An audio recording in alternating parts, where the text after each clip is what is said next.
On an ordinary day in Japan, the bustling routine unfolded as people boarded the train, each with their own destination in mind. Just as the train neared its final stop, an unexpected cascade of alerts inundated everyone's phones, warning of colossal earthquakes rippling across distant lands. The tremors soon reverberated through the train, growing in intensity, particularly as it plunged into a tunnel. Amidst the chaos, equilibrium faltered and passengers stumbled, their minds clouded with confusion and fear. Abruptly, the train lurched to a halt, sending shockwaves of panic through the crowd. With urgency, they poured out of the train, only to be met with a scene that defied comprehension and elicited tears. Their familiar surroundings had vanished, replaced by towering mountains and dense jungle. Stranded near the mouth of the tunnel, the eerie silence was punctuated only by the realization that their mobile phones were rendered useless, devoid of any signal. Adding to the disarray, they discovered that only carriage number 5 remained. The remainder of the train had vanished without a trace. With rescue their only hope, they settled into a wait tinged with uncertainty. Among them stood Sam, a government employee and firefighter who swiftly assumed the mantle of leadership alongside the train attendant, tending to the injured and pacifying the anxious throng. Yumi, too, lent her assistance, her admiration for Sam stemming from their previous encounter during a fire escape training session. In the heart of the city, a cloud of worry and bewilderment hung thick, enveloping both civilians and law enforcement alike. Despite exhaustive efforts, the police remained confounded by the disappearance of the train's last 2 carriages, numbers 5 and 6. Though they traced the tracks to the point of vanishing,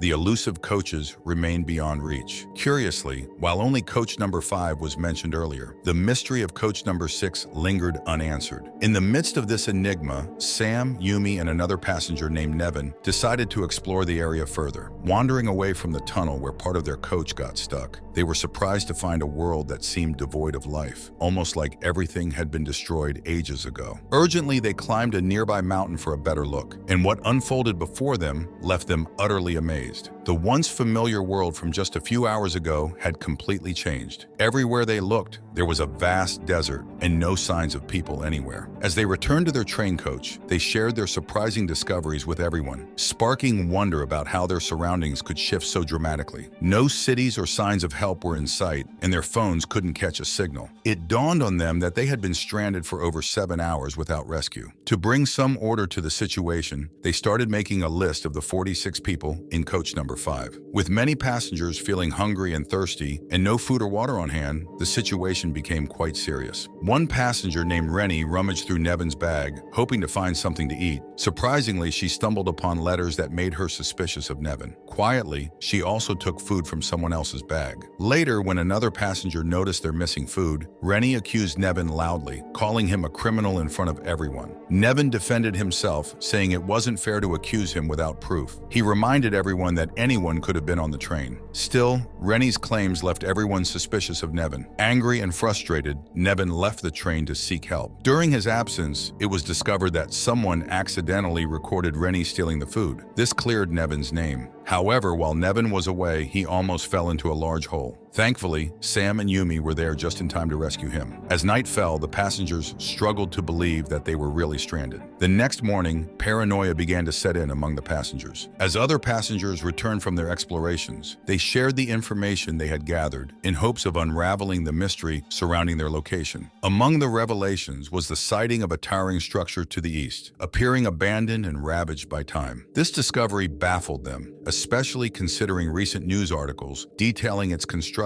set to begin in 2023 and finish by 2026. Adding to the intrigue, Ken stumbled upon a tin bottle bearing a manufacturing date of 2026. Furthermore, a biologist identified genetically modified plants aboard the train, a technological feat not anticipated for at least 40 years into the future. Puzzling over these clues, the passengers arrived at a chilling realization. Their train coach had somehow catapulted 40 years into the future, beyond 2063. This revelation sent shivers down their spines, hinting at the bleak possibility of an uninhabited Earth. 2 pressing concerns emerged. Firstly, finding a way to return to their original time in 2023, and secondly, comprehending how Earth had plummeted into such desolation. The magnitude of their predicament weighed heavily upon them as they grappled with the daunting task ahead. In 2023, everyone heard about the 2 train coaches that disappeared disappeared, and the government couldn't figure it out. It had been 2 days without food or water, and they were getting desperate. By the second day, finding water became really important. Sam and Yumi put a plastic sheet on the train to catch rainwater. Sam and a few others went to look for water. They saw green trees nearby, which made them think there might be water close by. They went to an area no one had explored yet. Finally, they found a frog in wet soil, which meant they were going the right way. They hurried up and found a small waterfall, which made everyone feel relieved. During this time, Nevin talked about the letters found in his bag. They were actually from his brother, who had been in jail for 2 years and got out just 2 days ago. Nevin shared that they had a hard childhood with parents who were mean to them. He started working early to take care of himself and his brother. He became a hairdresser to make life better for them both. However, Nevin's heart sank when his brother got involved in illegal activities, despite Nevin's efforts to keep him on the right path. It was devastating for Nevin, who had worked hard to prevent exactly that outcome. Despite his struggles, his brother ended up following the same destructive path as their parents. Yumi and Sam felt sympathy for Nevin, realizing they had judged him based on his appearance and the letter from jail without knowing the full story. This realization deepened their friendship with each other. Nevin found himself falling for Yumi. Moreover, Yumi seemed to have feelings for Sam.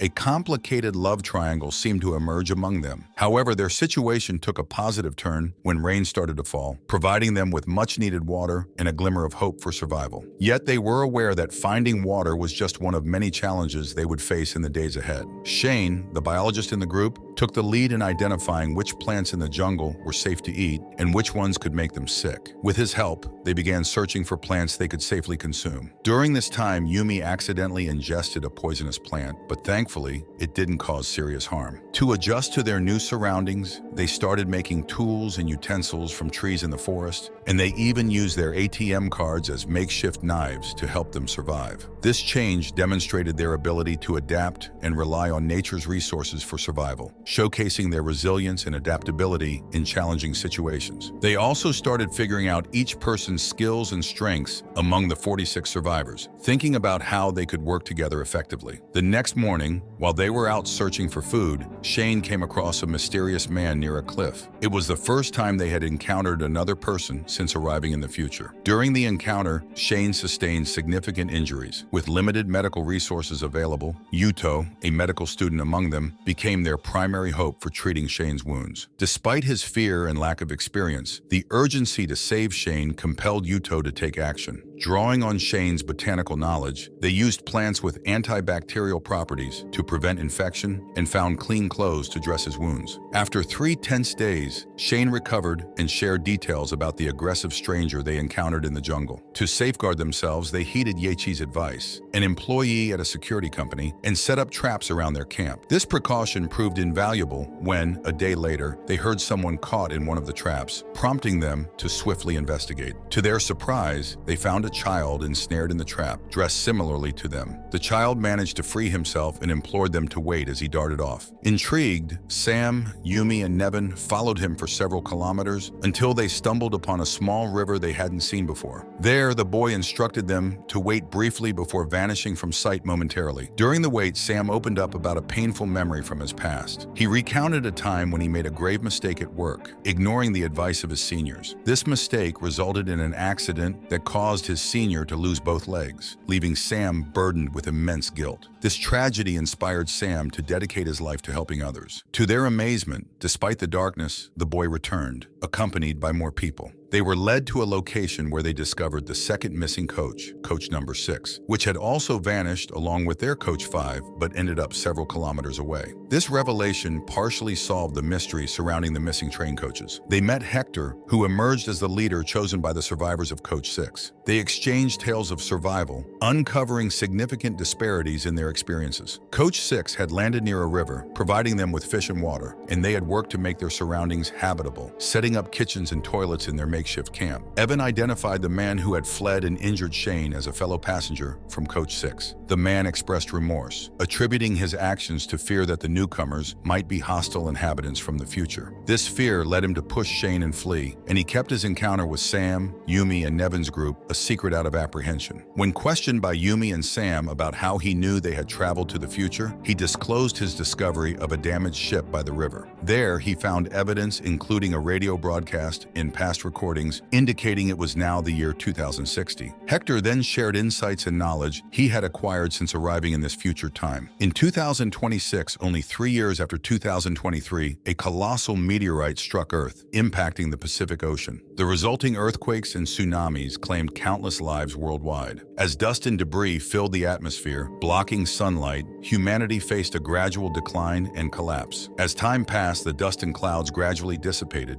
and by the year 2060, Earth had once again become lush and green, though devoid of human presence. Hector stressed that their top priority, if they could return to 2023, should be to warn the government about the impending meteorite, potentially saving billions of lives, including those of their families and loved ones.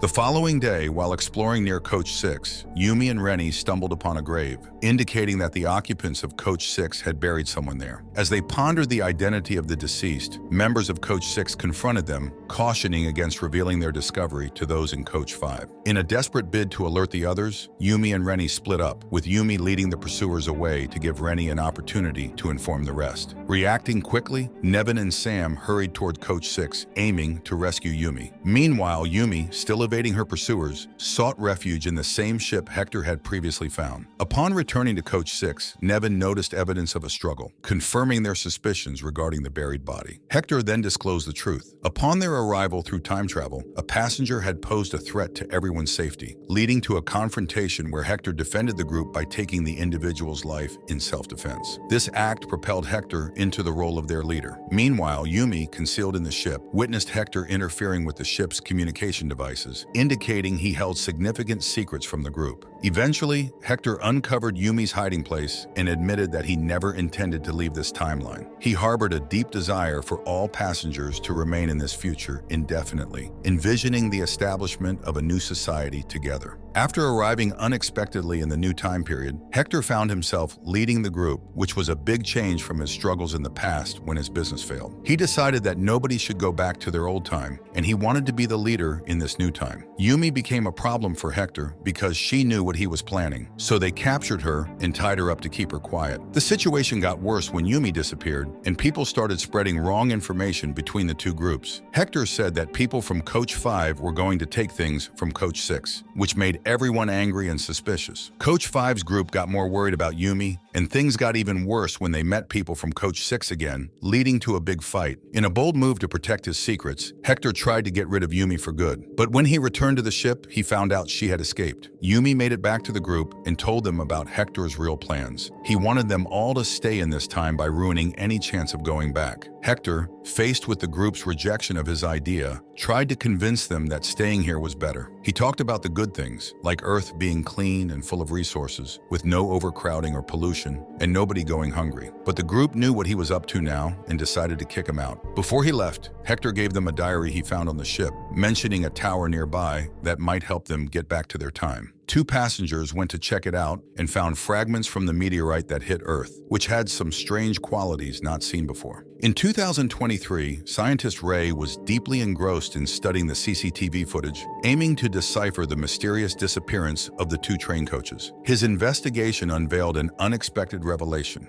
A wormhole materialized in the tunnel precisely at the moment the coaches vanished. Although Ray deduced that the coaches were engulfed by this enigmatic wormhole, the question of where they ended up lingered without an answer. Meanwhile, in 2060, a group of passengers from Coach 6, disillusioned by Hector's agenda and yearning to reunite with their families, forged an alliance with those from Coach 5. Together, they embarked on an exploration of the meteorite fragments. During their study, Sam made an intriguing discovery. The fragments possessed a magnetic energy unlike anything observed on Earth. This revelation ignited a glimmer of optimism among the survivors. They speculated that by accumulating more fragments, they could potentially harness this magnetic force for their benefit. A breakthrough occurred when one of the passengers recounted witnessing what appeared to be a shooting star in the sky on the day of their time travel experience. However, in 2023, Ray, scrutinizing the footage, distinguished the celestial event not as a shooting star, but as the distant explosion of a supernova. Supernovas, stemming from the demise of massive stars, unleash colossal energy. These cataclysmic incidents wield transformative influence over space-time, inducing planetary earthquakes, birthing black holes, and potentially tearing open rifts in the very fabric of space-time. This comprehension led to the deduction that the supernova explosion had birthed a rupture on Earth, materializing as a wormhole that propelled the last pair of train coaches into the future. Acknowledging their temporal journey through the wormhole created by the supernova, the survivors grappled with the realization that returning to their initial temporal setting required either the spontaneous reopening of the wormhole or their ability to generate sufficient energy to reopen it themselves, harnessing the distinctive properties of the meteorite. The subsequent morning ushered in a fresh set of challenges as a torrential rainstorm battered their shelter and spoiled their meager food supplies. In the midst of the storm's fury, a passenger proposed seeking refuge within the tunnel behind the train. As they opened the tunnel door for shelter, they were astounded to find another wormhole, triggered by the storm's forceful rain. An inadvertent test where a passenger's doll was drawn into the wormhole ignited optimism among them, suggesting it could be their path back to their original time. However, when Yechi ventured towards the wormhole, Sam intervened, cautioning about the potential peril and the threat of death due to the wormhole's volatile energy. As the storm waned, the wormhole vanished. Meanwhile, in 2023, two detectives probing the train coach's disappearance stumbled upon the same doll that had been engulfed by the wormhole, revealing a connection between the timelines of 2023 and 2060. The doll, crafted in China in 2060, provided evidence of the wormhole's linkage between these distinct time periods. The survivors in 2060 inferred that the wormhole's emergence correlated with significant energy disruptions triggered by phenomena like supernova explosions, storms, or earthquakes. Recognizing the necessity for a substantial electricity source to potentially reopen the wormhole, they crafted a plan. They stumbled upon a damaged electricity pole and traced its wires, hoping to tap into enough power to artificially create the extreme energy conditions required for the wormhole's reopening. After days of persistent effort, they unearthed an electric power substation buried under mud for years. Surprisingly, the interior was intact, and to their amazement, it still held a significant amount of preserved, unused power over the decades. This discovery gave them a glimmer of hope, indicating a potential means to generate the energy required to potentially open the wormhole. The group formulated a strategy to utilize the newfound power source, channeling electricity to the tunnel. Their aim was to expand and stabilize the wormhole when the next storm arrived, providing them with the opportunity to return to their own time. When Nevin noticed signs of an upcoming storm, he shared with Yumi his choice to stay behind, feeling that there was nothing for him in their old world. Yumi, understanding yet firm in her feelings for Sam, proposed that they could still be friends, as her heart belonged to Sam. Sam, witnessing this exchange, felt conflicted and uncertain about his next steps. As the storm began, a sense of urgency prevailed. Everyone hurried to board the train,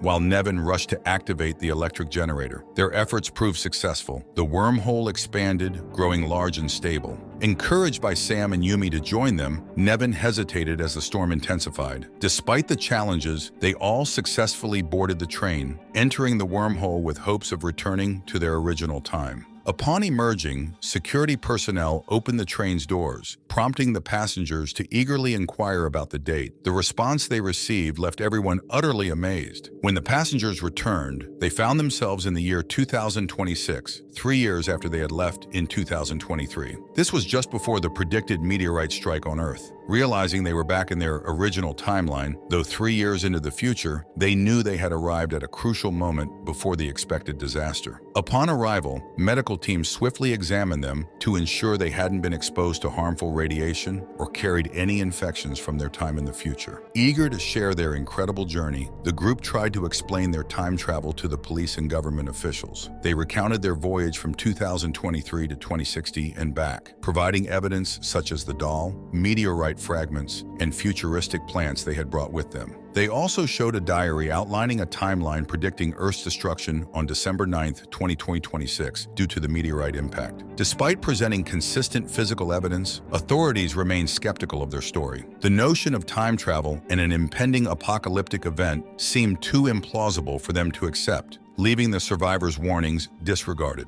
As the survivors were finally reunited with their families, who had tirelessly searched for them over the past 3 years. The experience felt like merely a few months for those who had traveled through time. Nevin, initially grappling with isolation due to the absence of his family, experienced a sudden and heartfelt reunion with his younger brother. During this reunion, his brother sought forgiveness for his past involvement in illegal activities, revealing that Nevin's disappearance 3 years earlier had served as a catalyst for his personal reformation. This heartfelt encounter brought immense joy to both, symbolizing a fresh start in their relationship. Despite the warmth of reuniting with their loved ones, the other survivors couldn't shake off the burden of the impending doom Earth faced. The government's skepticism continued to be a significant obstacle to their efforts to prevent the catastrophe. However, Ray, the scientist who had been investigating the train's mysterious disappearance since 2023, validated the survivors' claims. He confirmed the scheduled meteor impact for December, aligning precisely with the survivors' warnings. As the government remained passive, the survivors took matters into their own hands by leveraging social media to share their foreknowledge of impending disaster. Their online campaign gained momentum as posts and videos spread rapidly, enlightening the public about the imminent danger and rallying support for their cause. Under increasing pressure from the public outcry and bolstered by Ray's compelling evidence, the government finally sprang into action. A daring space mission was launched with the aim of diverting the meteorite's trajectory, a last-ditch effort to prevent catastrophe.